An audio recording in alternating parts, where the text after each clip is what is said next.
thought that your thought pattern might need a little bit of rewiring? I'm Dr. Sharon Eve. This is Topics in Psychology. Let's talk about what that means and what it would look like. Most of us have grown up in families that were pretty dysfunctional, where we really didn't learn how to identify feelings, and we may not have seen people relate to one another in encouraging, positive ways, or maybe we did have those things. But life has gone along, and we get faced with things that are uncomfortable or they're difficult to navigate, and something happens, and we end up feeling really awful feelings. And then out of those awful feelings, we make choices for what our behavior is going to be. Let's go back to the beginning.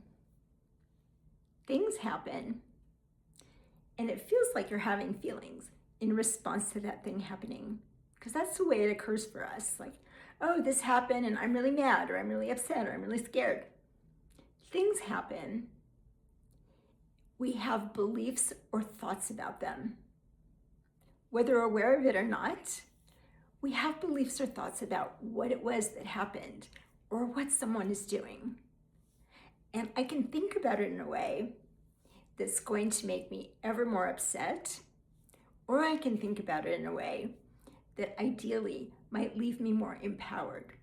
It doesn't mean that we're in denial.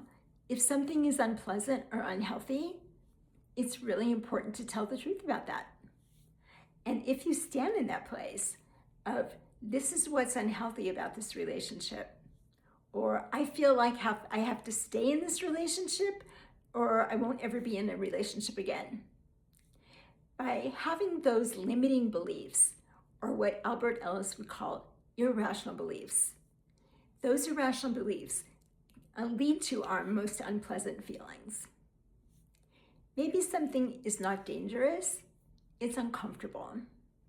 Or maybe you don't have to do something, but it would be preferable.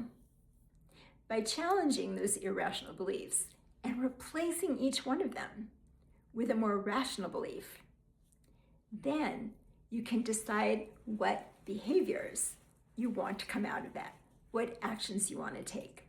And I would suggest that if you have that clarity about what your beliefs are and about what your feelings are, that when you choose to take your actions, if you have clarity, you'll be more likely to take actions that will serve you well. And I think it's really important when we go to take action that we always keep an eye on where that action is going to lead. Is it going to send us down a good road or send us down an unhealthy road? A road that's filled with joy, love, a road that's filled with more low self-esteem, more getting involved in relationships with people over and over again who don't treat us very well. Every step is a step in a certain direction. So to review this, things happen, we have beliefs about it. Beliefs are irrational or they're rational. For example, if I think everybody should love me all the time, that's an irrational belief, and it's a setup for me to be hurt and disappointed. If I have a belief that it would be nice for people to love me when they meet me and get to know me, that would be preferable. That would be more comfortable. But if they don't, it's not the end of the world. By replacing those irrational beliefs with rational beliefs, it helps us make better decisions because our feelings are more reasonable. Things happen, we have beliefs, then from that come our feelings, and then after that, the behaviors that we choose. People often mix up the feelings and the behaviors that come from those feelings. I can be angry and I can throw a shoe at you.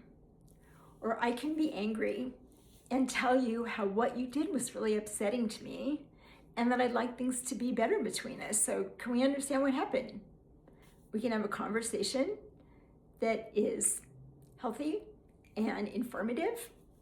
Or sometimes we get this idea that anger is all about its expression, or sadness for some people, it's all about the expression, and they like to live in their melancholy. Sometimes people are genuinely depressed and their body chemistry is such that even though they really want to get out of the bed every morning and be in good spirits, sometimes it's just not possible for everyone. The depression is so great. And when that's the case, getting evaluated to see if your biochemistry needs a boost, good to know. So getting back to this process. So at the end, you're making decisions based on power that you know you have. Often we think we don't have as much power or agency as we actually do. So you make a decision about how you want to behave out of that, the initial event, the thoughts, the feelings, now your action to lead you where you want to go. Let me know how that happens for you. We'll see you soon.